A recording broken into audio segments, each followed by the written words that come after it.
All right, good morning, everyone. Exciting to be up here, exciting to be the first talk of the day. Hopefully that means no one's going to fall asleep in this session quite yet. Okay, so yes, I am Kyle, and appreciate the introduction. One thing that didn't make it into that intro, because it's a very new development, is our company actually just got acquired a few weeks ago by Corbitt.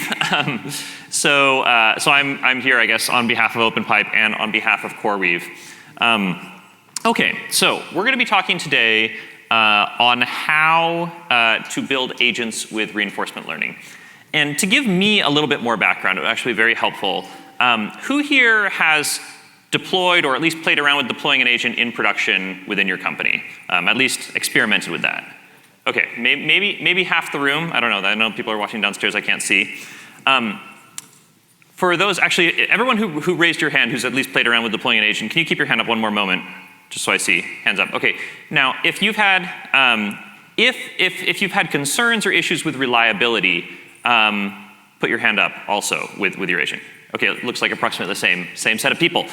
This is really common. We work with a lot of companies. We work with DoorDash. We work with Vanguard, a few other banks I can't mention. And the very common issue we run into is these organizations are trying to deploy agents. They have a proof of concept that works well, and they're running into issues with reliability. And that is the biggest problem, actually, that we have found in practice reinforcement learning can help solve. That's something that I'm going to talk through. Hopefully today, by the time we're done, we'll learn about both sort of like the basics, what reinforcement learning is in this context, and then how it specifically helps with this, and how you could actually apply it if you choose to. So that's where I would like to get to by the end of the talk today. Okay, so first of all, what is reinforcement learning?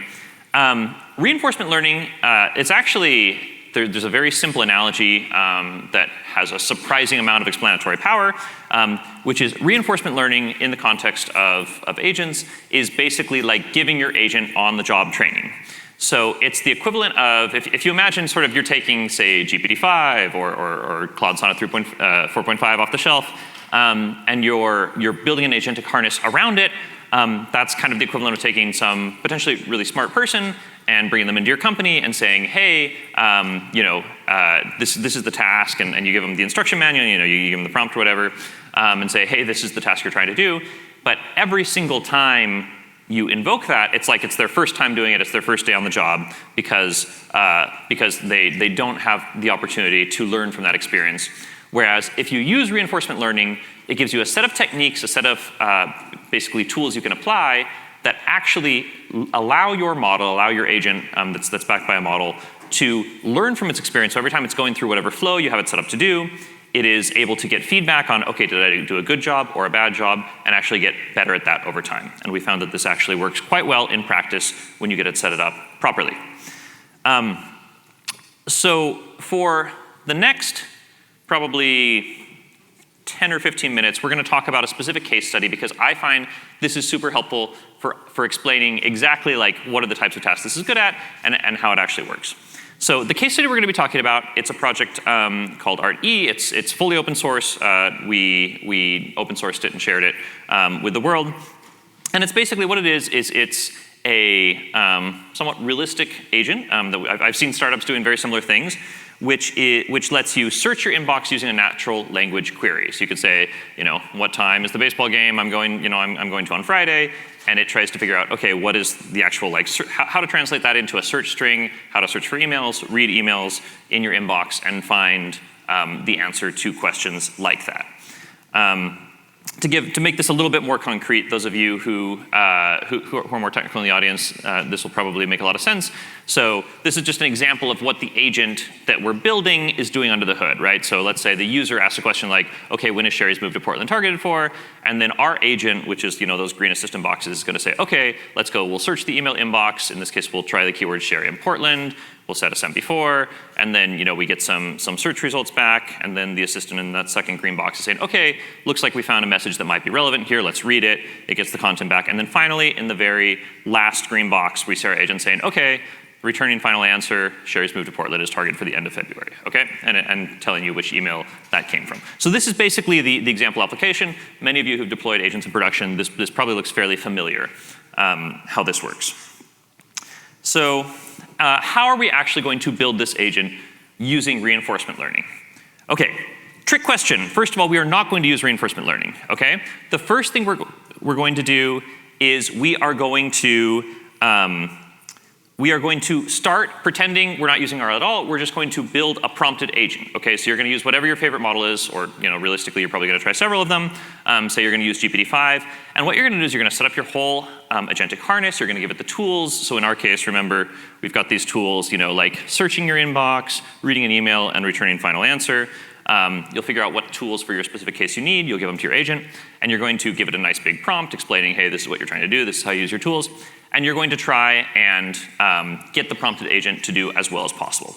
And there's a couple of reasons why we want to do this, why this is super important. This is the first step. When people come to me and say, hey, I'm thinking about building an agent, I want to use RL, the first question I always ask is, okay, have you actually built it using just some prompted off-the-shelf model?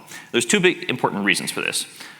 One is I found that there's a lot of bugs that come up just every time you're building this, not talking about training the agent or anything, just like, hey, do the tools do what you expect them to do? Are they connected up to the right data sources? Do they have all of the information necessary to ever be able to solve the task part of the time at all? And so that's really important to get right, because if you don't have that part right, it doesn't matter how much training you do, your agent's not going to be successful. And then the second reason is because and you should really try and optimize the step, because in many cases people come to me and say, hey, I want to do reinforcement learning, I want to make my agent more reliable, I want it to learn and get better over time. And it turns out for some applications that's not necessary. For some set of applications, you may be able to just get away with prompting, and if you're able to get away with just prompting, I would say, and look, I'm the RL guy, I've got an RL t-shirt, I've got an RL company, I think it's super powerful. I think you should only do it when you have to, because it does require a substantial time investment and makes your stack slower to update compared to just editing a prompt. So try this first. Try and build your prompted agent. Push it as far as it can. If you solve all your problems, great. Stay there. Okay, let's say you've done all of that. You've tried really hard to get your prompted agent, and you're still not where you need to be from a reliability point of view. Okay, that's where we can start using RL. So this is kind of, I'm going to sort of explain what the reason why you would ever do this is. And the reason why is because you can get substantially better accuracy, substantially lower failure rates by training an agent in your specific environment than you can through any amount of prompt engineering. And so this slide is from a couple months ago. I didn't add GPT-5, but it comes in almost exactly the same place as O3. I ran it right before this. What we're seeing here is on our ART-E email task, we have sort of a test set of okay, here's 100 questions. We know what the correct answer is, and we're asking these agents to go out, backed by these different models, to try and find it. And you can see the success rates, right? So you can see, our top performing model here, in this case, is O3, which 90% of the time was able to find the correct email. And what we see, if we look all the way to the left side of the graph, is when we train our own model using reinforcement learning. So when we give our model the opportunity to go and try this a bunch of times and see what works and see what doesn't work, and fine-tune its technique on what sorts of questions to ask, or rather what sort of search terms to use in the inbox and what sort of emails to open, it drastically improves the performance to far above what we're seeing with any of the prompted models. So you can say, and maybe it doesn't look that dramatic, but the difference between 90% and 96%, you can think of that as 60% of the errors you're getting with the best prompted model are now gone. So it's a 60% decrease in errors, and this can make the difference between a product that actually is good enough to put in front of your customers and one that isn't.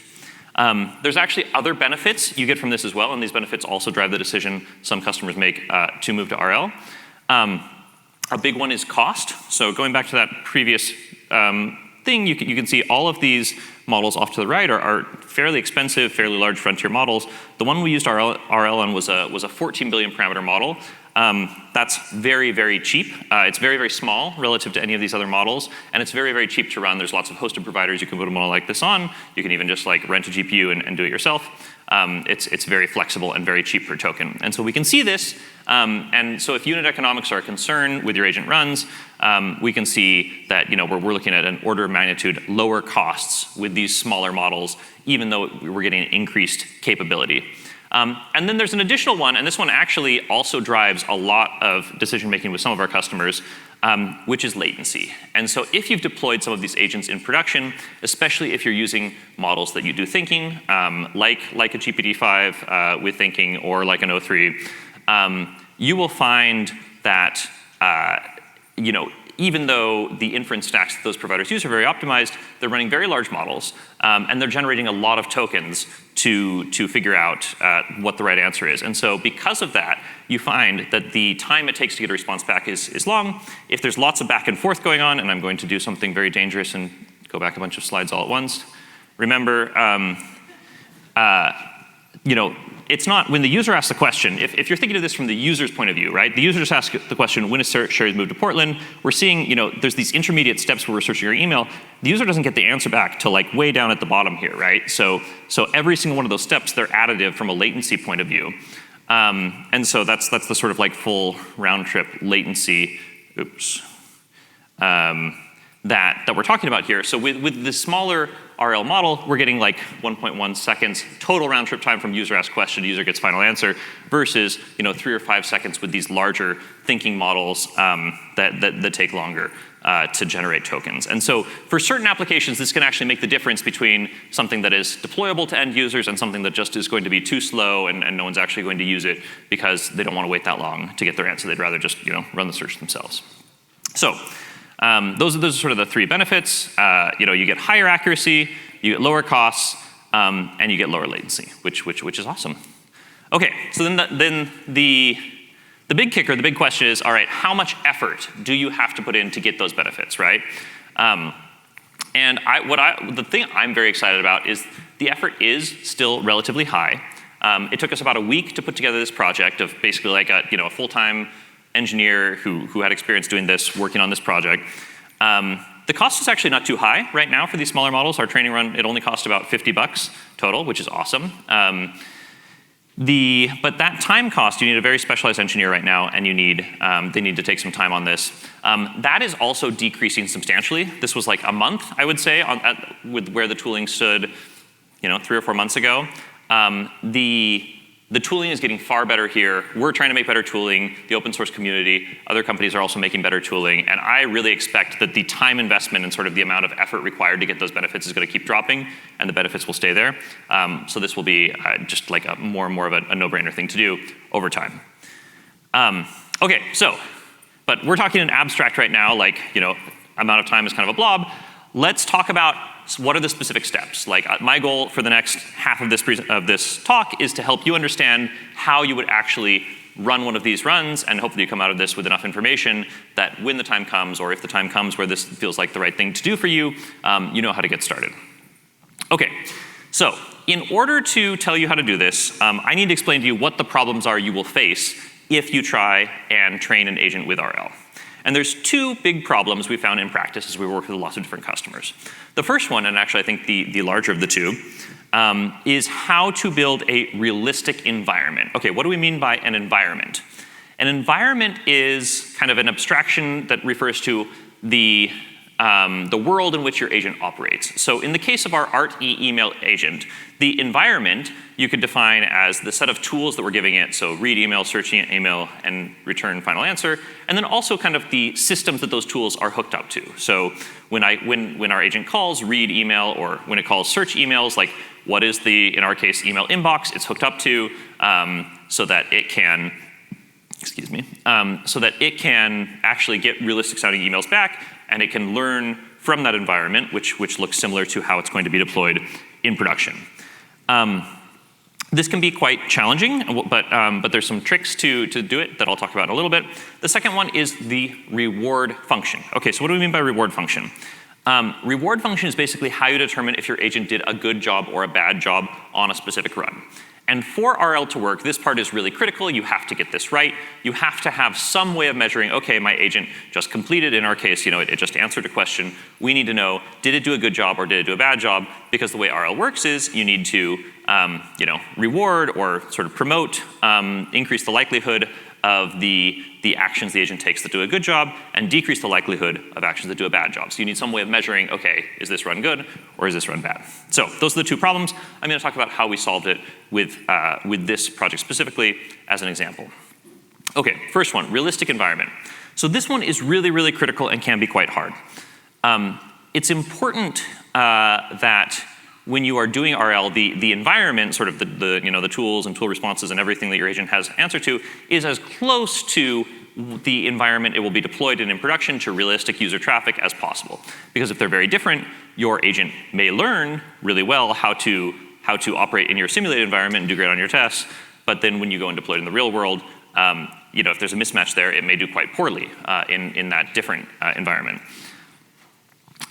So for our specific situation, for our agent that is going and reading emails and answering questions, we need an email inbox that was very large, because a lot of us have a lot of emails in there. We want something that's like that.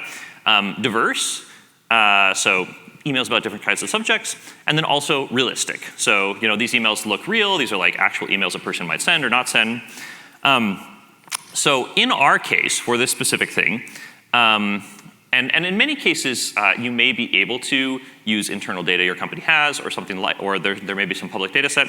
In our case, we didn't have my team didn't want me to train this agent on all of their personal emails for some reason. So what we did is we used a data set from a company that has contributed a lot of open data to the internet and has been actually really helpful for these types of projects. They have a huge data set of very realistic emails, in fact, real emails from real people, both business and personal, that they've put together and put on the internet. There's about 500,000 of these. And the company that has contributed so much to this that I'm talking about is, of course, Enron. So Enron was a energy trading company that basically committed massive fraud in the 90s and got sued out of existence in the early 2000s. But as part of that lawsuit, all of their internal emails were made public through discovery. So it's this great data set we can use in our case.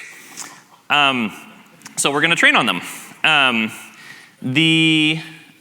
So that gives us the realistic emails we're looking for. Okay, the second part, once we have these real inboxes that we can train against, we have our environment, cool, is we need a reward function. So the reward function, again, reminder is once our agent we've asked it a question, we get an answer back. We need to know, did it give a good answer or a bad answer, so we can reward it when it did the good answer. The way we did this is we actually worked backwards, and this is a trick that is often applicable. So instead of only generating questions and having to ask those questions, what we chose to do in this case is we actually used a separate LLM, and we had it look through our email inbox, so that big Enron email dump we have, and we had it look at chunks of email at a time for a specific user and say, hey, from this chunk, come up with some realistic questions that someone might ask, whose answers are in this, and then also give us like which email has the answer and what the correct answer is. And so we generated this synthetic data that included both the questions and also those golden answers. And also linked to the source of which specific email had that answer. And so by doing this, we were able to put through, and this was actually, it was slightly more complicated than this. There was like multiple steps involved. First, we generated a list of questions, and we had a second LLM look at it and say like, hey, which of these questions actually like look realistic? And then we did a bunch of manual work to like go through the final list and say, okay, does this actually look like real questions or not? So these are examples of the types of questions that it generated, along with the answers and sources. So once we had the synthetic data set where we had both the questions and the golden answers, then our reward function becomes extremely easy, right? We know what the right answer is. So for our reward function, what we did was we used another LLM, yet another one, to, at the end of every agent run, say, okay, basically like, hey, this was the question that was asked. Here is the answer from our data set that we know is correct. Here is the answer that the model gave. Are these answers semantically the same or not? And we did some work, validating the prompt there and everything to make sure that it was matching our expectations of what what should count as the same or not. And that's basically what we use as a reward function. And that worked really well. Okay, so then once you've got this done, then all you do, the next part is kind of all plug and chug. Like we'll talk a little bit about it, but basically once you've defined those things, you can just stick it into, we have an open source framework called ART that does this. There's other open source tools out there. You basically just plug your data set, your agent, your reward function into this and say, hey, go. and it just runs in a loop over and over and over and over, okay? So what's happening here is your agent is getting a question, it's going through, trying to search the emails, comes to a final answer, gets told, yes, you're right, no, you're wrong, and then we use that signal to slightly update the weights of the agent and say, okay, make it slightly more likely to do the things that it did right, slightly less likely to do the things that it did wrong, and then you just do that over and over and over a few hundred times in a loop, and over time, if you do things right, you get a really nice graph that looks something like this, right? Where you can see at the beginning, our agent was doing very poorly. It looks like it was about 40% of the time getting the right answer, which is worse than any of these prompted models we're comparing it to. And then you can see as we're doing a few hundred steps, so we're just, again, in a loop over and over, having it try, get it right or wrong, give it feedback over and over. And you can see over time, it starts passing those prompted agents till eventually it's significantly more effective at answering the question consistently than any of the prompted agents that we're comparing it to. So that's basically how it works. Again, this part is actually used to be more of a pain to get set up. It's actually pretty easy to get it set up now as things get more mature. Okay, a few extra bonuses I wanted to share just because they're interesting and useful. One cool thing you can do with reinforcement learning that is much harder to do just with pure prompt engineering is you can throw in sort of like extra like bonus ancillary rewards, okay? What do I mean by that? Like when I said our reward function was, hey, if the answer is what we expected, give it a high score. If it's not what we expected, give it a low score. But actually, we did something a little bit more complex than that. That was like 90% of our reward, and then we had a few little extra, like minor extra credits we would give for doing extra things. So one of the extra credits we gave was, hey, if it's able to get the right answer with fewer turns, give it a slightly higher score than another run that got the right answer, but took more back and forth with more tool calls to get there. So that's the first graph we see right here. And you can see that reward was super helpful.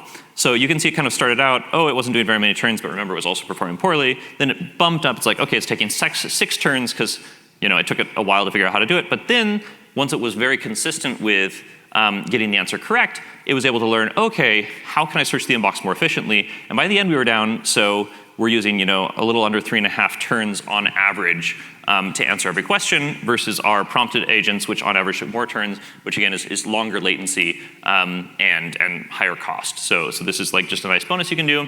Another thing we did is we added a very large penalty if it attempted an answer and the answer was wrong. Because sometimes, it's actually much better for our agent to come back and say, I don't know, than to come back with an answer which is incorrect. And so we added a big penalty for that. You can see early on, our agent was pretty bad. It was hallucinating these answers a lot, about 12.5% of the time. And then by the end, it was hallucinating significantly less than any of the other models because, again, we penalized really hard any hallucinated answers that were incorrect. So this is just something you can do. You can construct your reward function. You can throw in anything you care about. You just give it a little extra credit for that. And the model will be able to jointly optimize all of these at the same time, which is a really cool ability. Okay, and just since we have a little bit more time, I'm going to get into reward hacking. Has anyone heard of reward hacking? Do we know what I'm talking about here? Okay, a couple of hands. So reward hacking is when the model learns to do what you tell it to do, not what you mean, okay? So when you're designing your reward function, this is something that can happen a lot, where you think you're explaining correctly what it should be doing, but there's some exploit. So anyway, I'm gonna skip this, but I'm gonna talk about a couple of other examples that came up in our own studies. So this is an example chart of our reward, okay? And so when you're training correctly, you want the reward to increase. That means the model is learning, it's getting better at whatever you're incentivizing it to do. But if you see a reward graph that looks like this, where it's like flat, flat, flat, and then zoom, it just takes off, that's usually, not always, usually a sign that the model has learned something, some kind of exploit that isn't truly solving your task right. It's just got some trick to do really well on your reward function. So in this case, this was actually, who here has played the game NYT Connections? Like this, there's like 16 words, and you put them in 4 categories. Okay, we got some people who know what I'm talking about. It's like a puzzle game. It's kind of like a modern version of a crossword, I guess you could say. Anyway, we were training a model to play this New York Times connection. So it gets 16 words. It tries to put them in 4 categories of 4 words each and figure out what the category should be. It was doing really poorly, and then boom, all of a sudden it started doing great. And we're like, oh my goodness, what's going on? How did it get so good at this? It turns out that there was a bug in the code we used to check if the solutions were correct, and it was able to get a perfect score by just putting every single word in every single category every single time. So it just was like basically cheating by putting every word in every category and getting a perfect score every time. So this is an easy fix. We just updated our functions so that it correctly made sure it wasn't putting extra words in, and solved that problem. This other one, I think this is hilarious. So there's this news site for geeks like me called Hacker News. It's very similar to Reddit, but it's just like tech news specific. We were training a model to, given the body of a post on Hacker News, to try and generate a title for that post that would maximize the number of upvotes that the post would get. So the goal was like, hey, I've got this blog or whatever I'm submitting to Hacker News, and we want a model that could take that blog content and generate a title for our blog that would maximize the chances that we would get a lot of upvotes on Hacker News. So you can see that this training run actually doesn't look too bad. As we're looking at our reward, it's just kind of like steadily increasing, which means it's actually learning something. It's getting better at generating these titles that are more likely to get upvotes. And then we can see kind of like at around 1,000 steps in, there's this big jump, okay? So again, all right, I'm talking about this in the reward hacking section, so you can imagine something funny happened there. What our model learned was, it was trying to generate these titles over and over again. It learned that it would actually, the most effective way to get the highest reward would be to completely ignore the body of the post. And for every single post that it was seeing in training, it was giving the exact same title, which was Google lays off 80% of workforce, 2023.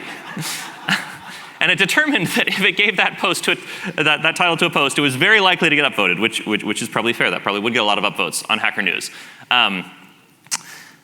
Again, though, this is a reward hack. We don't actually want it to do that. We want it to give titles that are actually related to the blog post. And the fix here was actually pretty simple. Once we identified the behavior, we added an additional LMS judge check to the generated titles and said, hey, make sure that all the claims in this title are actually supported by the post, and then gave it a very low reward if that check failed, and that was able to fix the problem.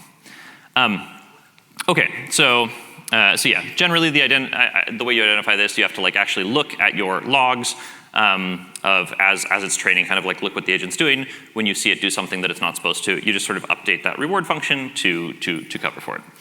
Okay, all right, we're short on time. I'll just finish up real fast.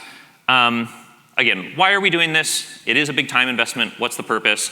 The reason why is because on these three axes of reliability, latency, and cost, you actually get much more flexibility. You get a larger sort of set of trade-offs to make if you use reinforcement learning, because the model customization lets a model that is equally low latency and reliable be much cheaper, or vice versa. So you get the option to have a larger space in these trade-offs to play off with, and that's the reason why in many cases it's worth the investment. If you want to learn more on the specific ART-E kind of email search agent we were talking about, here's a link to the GitHub that has all the code and the explanation of what we're doing. And then also, if you are going to be doing reinforcement learning on your own, we also have a Discord, which is where users of our open source library called ART talk to each other and share tips on how to do it. So feel free to join that if you're planning on doing this. Awesome. Okay, that's it.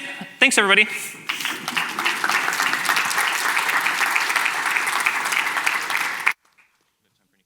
Yes, we have time. We have time for one question. Please raise your hand, and our volunteer will join you with a mic.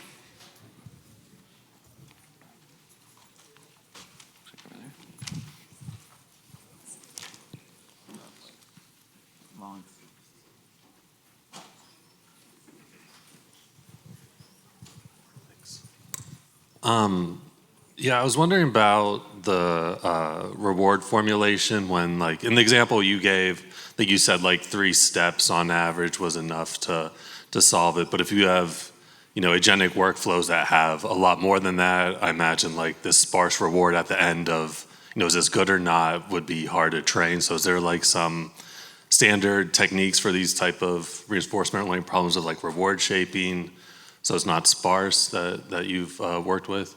Yeah, so that's a great question. What he's asking about is, the agent is, in many of these cases, doing lots and lots of actions, and then finally gets to a final spot, and you're just giving one feedback for like the entire trajectory or the entire agent run, and say, hey, you did a good job or a bad job. And so it's like, wouldn't it make sense, or wouldn't it train better if you were able to tell it, hey, you did good on this part, do more of that, and then maybe this other part was irrelevant, you don't do more or less of that, maybe this other part was bad. In practice, I've actually been very surprised at how well these very sparse rewards, as they're called, where you just kind of give this final score at the very end, works. We do have tasks. So we have a separate deep research task where we actually did better. So we did that in collaboration with LangChain, with their LangGraph product, and we actually trained a model that did better on it than any of the closed source models on that. And typically, those ones did take between 20 and 30 steps of doing research and reading sites. And so it works pretty well in practice. I think the one caveat is if you have a task where it's just like the agent can just never do it, or it does a terrible job, it never succeeds, that's sort of like the baseline you're starting from, then yes, some kind of more dense rewards or a way to sort of like reward partial progress could be very helpful to like actually get it to the part where it's completing it at all. But I agree with you intuitively. Our experience has been that it actually seems to work pretty well, even for those long trajectories, surprisingly well. Awesome, thank you. Thank you so much. Another round of applause for Kyle.